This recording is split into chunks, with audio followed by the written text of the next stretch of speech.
You got like 3 guys coming. Oh, killed it. I threw a nade and didn't get them. Nope. Covering on your left side.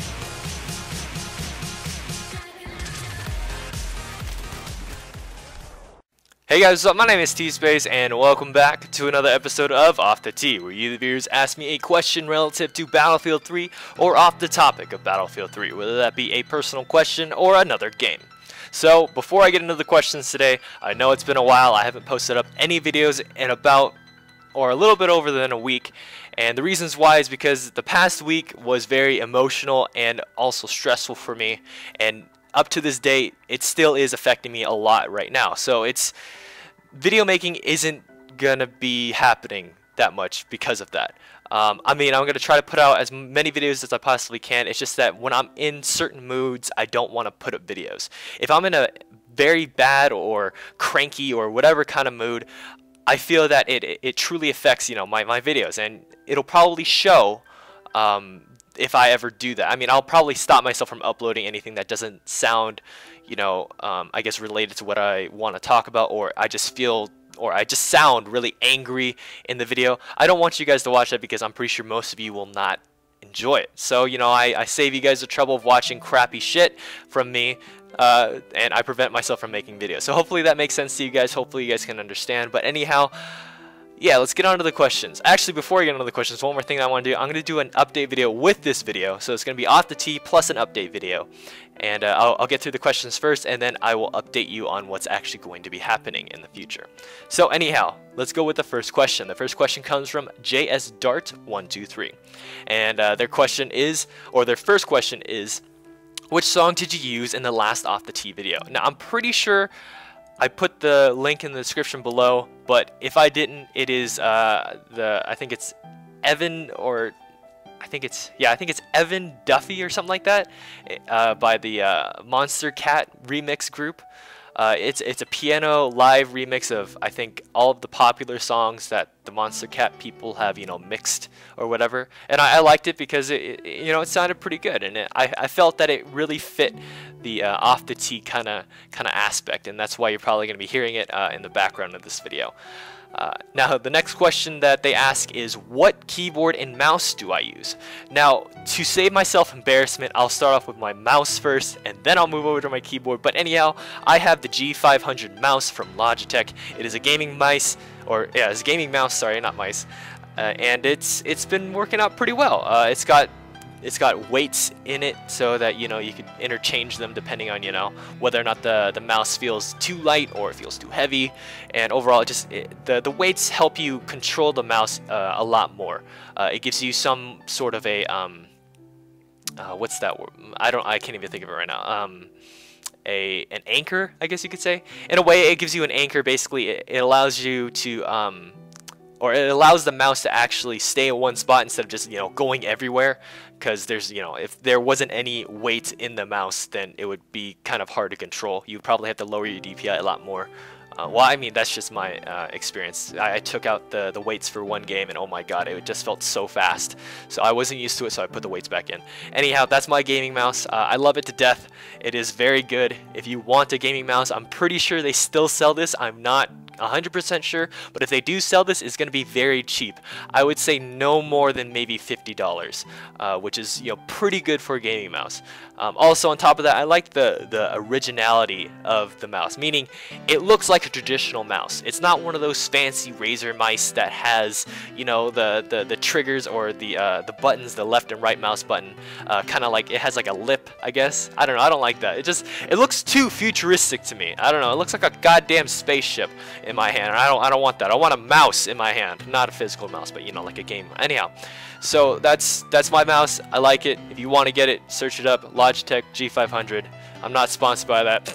Oh my god, if I was, that'd be really funny. Anyhow, moving on to my keyboard. My keyboard is probably gonna be the most embarrassing thing that I'm gonna be saying today. Well, I don't know. I haven't actually read through all the comments or all the questions yet, so maybe I will be even more embarrassed. But anyhow, my keyboard is actually a very Very simple keyboard. It is a stocked keyboard from when I bought my first PC. I bought, or way back when I wanted to buy a new gaming PC, I had no idea how to build one, so I decided to buy one, like a pre-made one. For those of you out there who have made your own computers, you will understand how bad my decision was. Although some of them out there are quite good, it's just the price range is kind of steep. So meaning you can build yourself a computer with less money than if you wanted to, you know, buy a pre-made one. So I bought a pre-made one for my first gaming computer, and this was the keyboard that came with it. Nothing fancy, it was just something from Logitech. If I had to price this keyboard at something, it would probably be at $10. Actually, $10 might be even pushing it. Maybe $5 would be better. So it's a $5 keyboard. It does the job, so I can't really complain too much.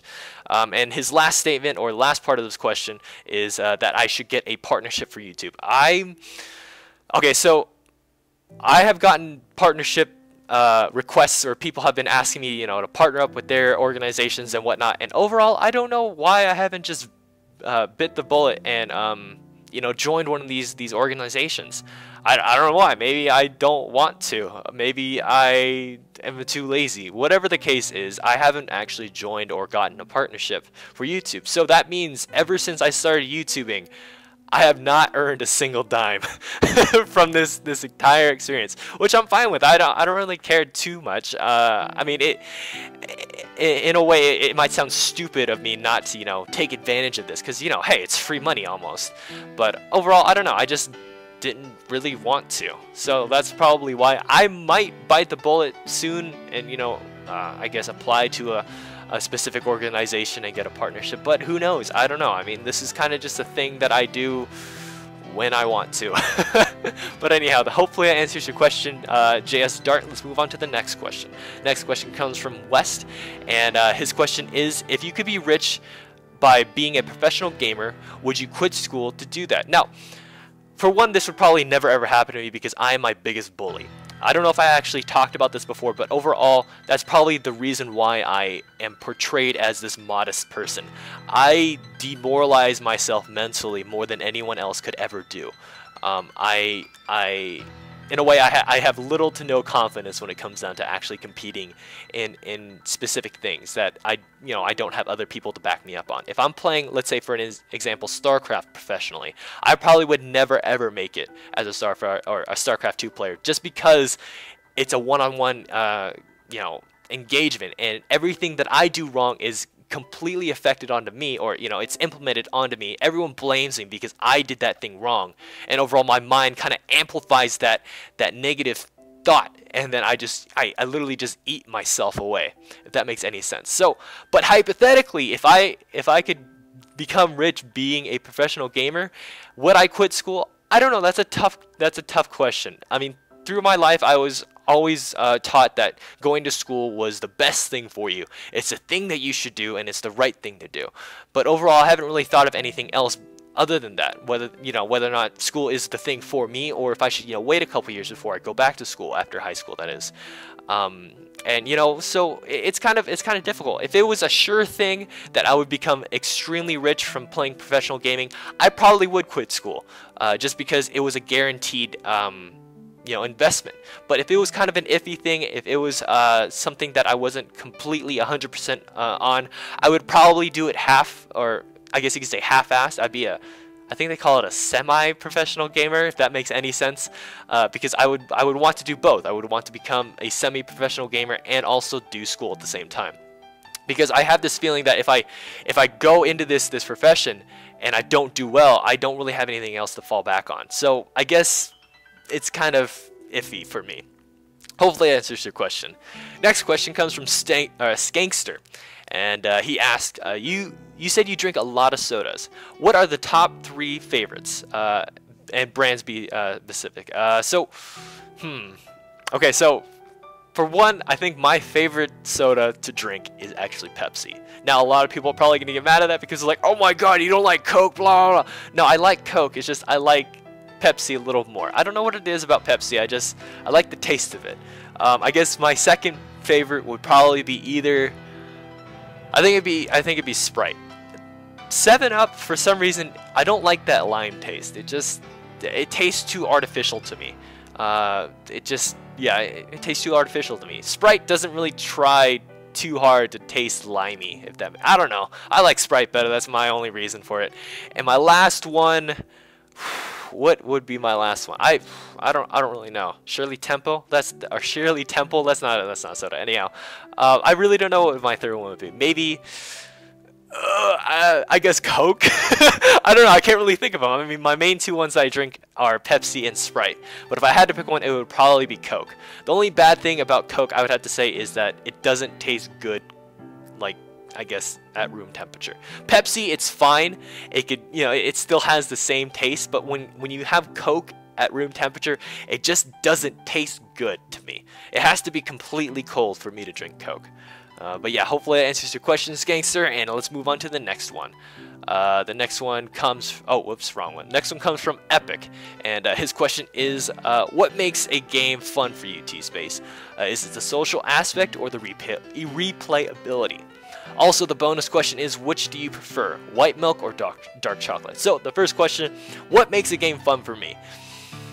Okay, most of the games that I play now are mainly online, so if it is a single player game, I probably will not play it. The reason why is because I feel like it has no replayability, which kind of answers your second question. But it is both social aspects and replayability that keeps me interested in games. If one of these aspects is diminished, it makes it hard for the other one to suffice for the lack of entertainment. Like, let's say, for an example, Battlefield 3. I'm pretty sure you guys have noticed this already, but I'm really not that into Battlefield 3 anymore. And basically, I have, a lot of social friends on Battlefield 3 that I like to talk to, like to hang out with, but the replayability of Battlefield 3 isn't there. So it's kind of hard for me to, use that social aspect of the game to suffice for the missing link. So that's why I haven't been playing Battlefield 3 that much. I haven't actually been thinking about putting up more Guild Wars footage. Apparently Guild Wars, my Guild Wars video got pretty good ratings. It's got like 1,000 views right now. I mean, I don't really care about views, but that's a lot for Guild Wars video. I was not expecting that many views to be on that video, so I'm probably gonna put more of that up in the future. But yeah, and the last question he asked, dark or white? I'm gonna have to go with the traditional white. I don't know, I wasn't really a huge fan of dark chocolate. I think it's maybe because back when I was a little kid, every single goddamn birthday that I went to, my friends always had a chocolate fucking cake, and it pissed me off. I didn't like it. At first I liked it, but it just got really boring. It was like, ugh.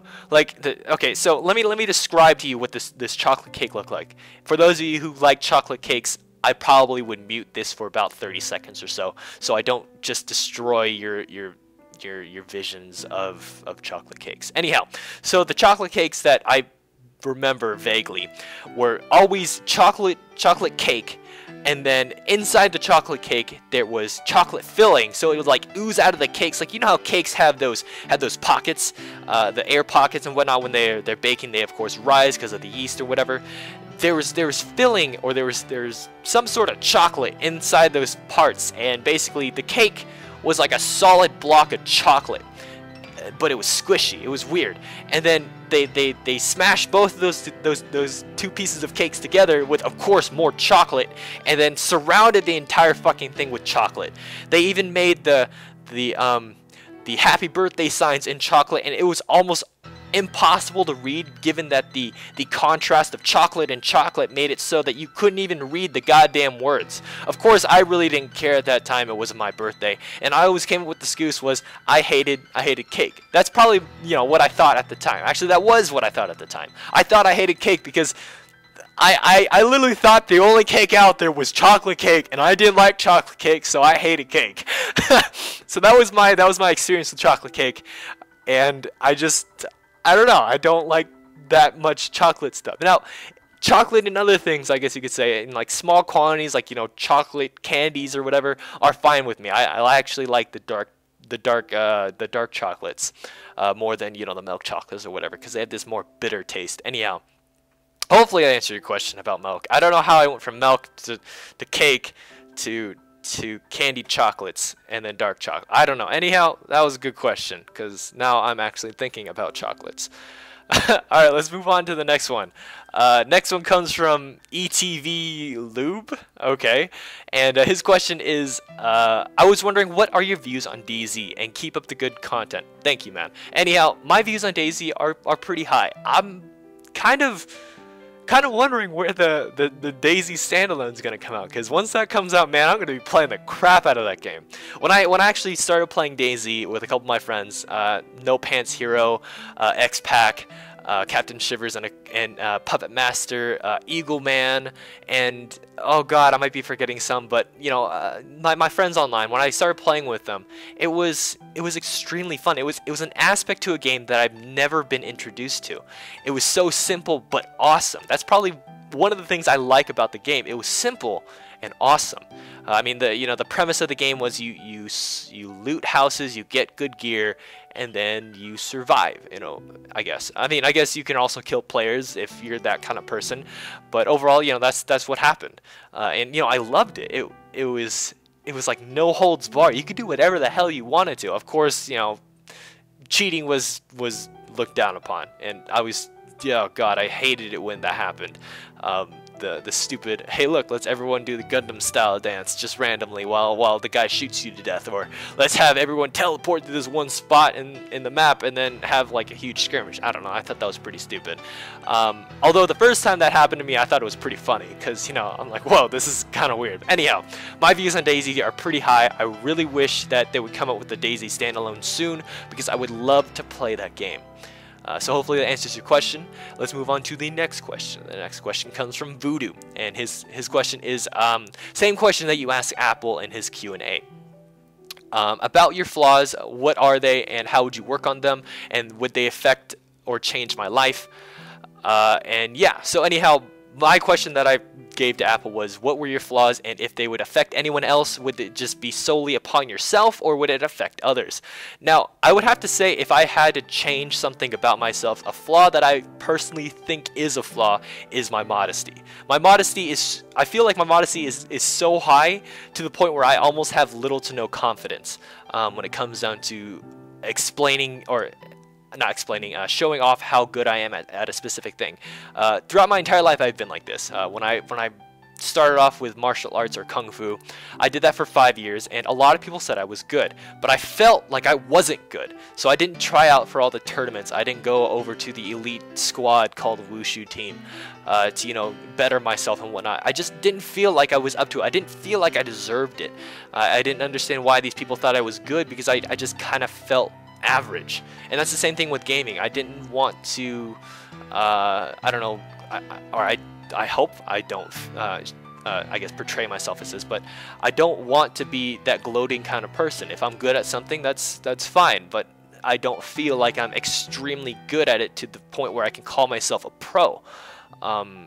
Because, you know, that's just not how I want to view myself. Because in a way, if I got to that standard where I viewed myself as a pro person or an extremely skilled person at this specific trait, people would be looking up to me to the point where if I made one single mistake, I would pretty much just, I don't know, I'd have a mental breakdown. Whether or not the people would, you know, I guess lose faith in me or whatever, or whatnot, but more or less, if I just messed up in a single way when I had all these people looking up to me, I would pretty much just chew myself out and just make myself very sad and depressed because of that little tiny thing. I mean, a lot of people say that, you know, you shouldn't sweat over the little things, but I disagree. The little things are the stepping stones to bigger things. Like atoms, they are the smallest things or whatever that, you know, create life. Or, you know, I'm not a biologist or herp derps or whatever, but you know, it's the building blocks of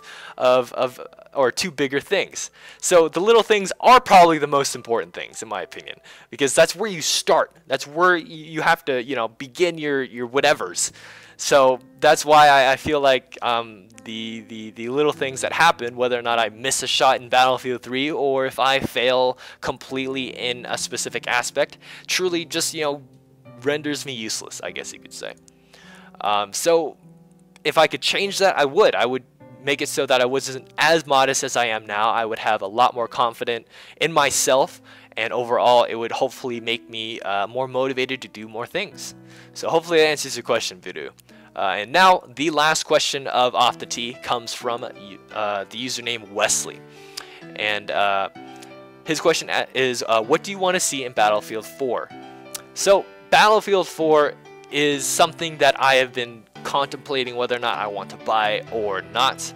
I don't really want to have my hopes up too high, just because if I do, it'll be very, very bad. I don't know. I probably could have thought of a better word than to use bad, but bad works pretty well. Anyhow, I just didn't want to be disappointed with Battlefield 4.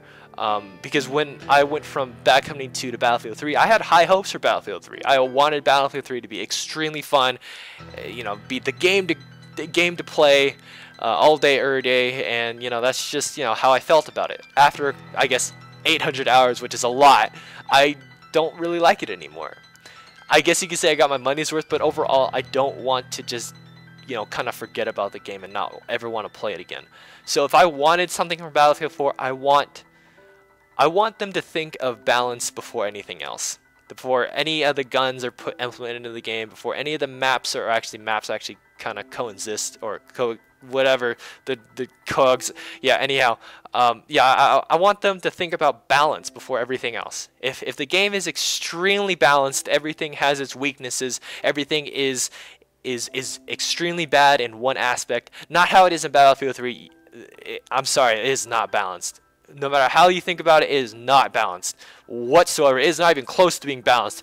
If there is a indicator of balance, basically, with an ambiguous filler, and the words balance were in that filler, that line wouldn't even pass the B in balance. Okay, like that's how far imbalanced Battlefield 3 is right now. That's my personal opinion. You could of course disagree, but anyhow, that's how I feel.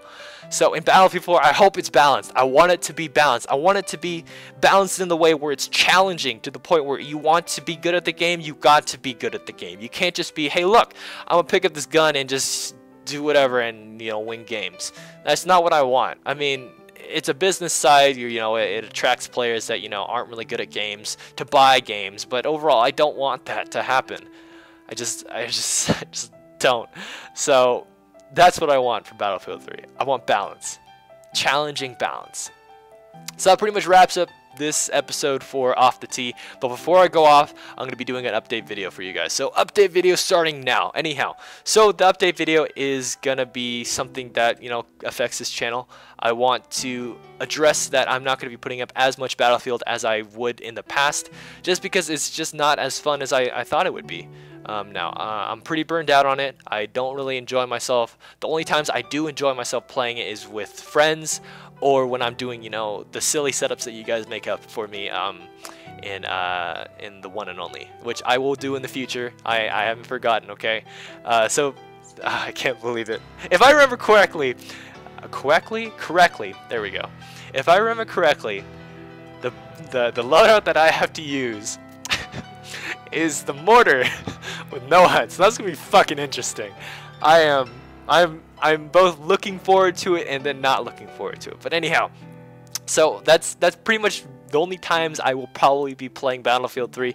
On the other hand, I'm going to be posting up other games that I've been playing. I'm definitely going to be posting up what is it? That game called Loadout. Loadout is in closed beta right now. I want to put out a video, but the video that I made was extremely laggy, and I'm pretty sure you guys would not enjoy it. If you do want to watch it by any chance, I will upload it if you guys want to see it, but bear in mind it is extremely laggy. I don't know what it is with that game, just maybe it's because it's in closed beta or whatnot, but overall that game is so GPU intensive that it just destroys my GPU. I mean, I have a GTX 670 WindForce Overclock Edition, and I would feel like, this is a pretty good card. It's not like a super low-end card anymore. I mean, I got it last year. I guess it is kind of out of date, but still, I would imagine it being a pretty good card. It should, stand up to this certain type of game.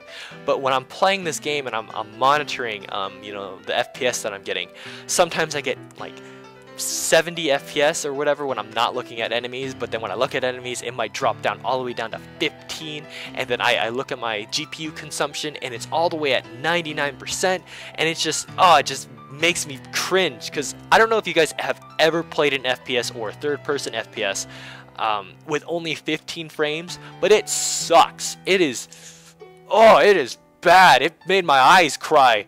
It was, so yeah, that's yeah, okay. So when that game comes out, hopefully it comes out this month. I guess they were talking about it, but anyhow, hopefully when that game comes out, I will put that up. I'm gonna be putting up Guild Wars 2 videos as well, and yeah, hopefully you guys enjoyed this episode and whatnot. If you want to leave me any more you know, questions for Off the Tee, please send them as a private message titled Off the Tee, so it makes it a lot easier for me to, you know, find them and, you know, sort them out. But anyhow, hopefully you guys enjoyed the gameplay. I was just playing on Karg Island with my favorite M40A5. I thought I did pretty well.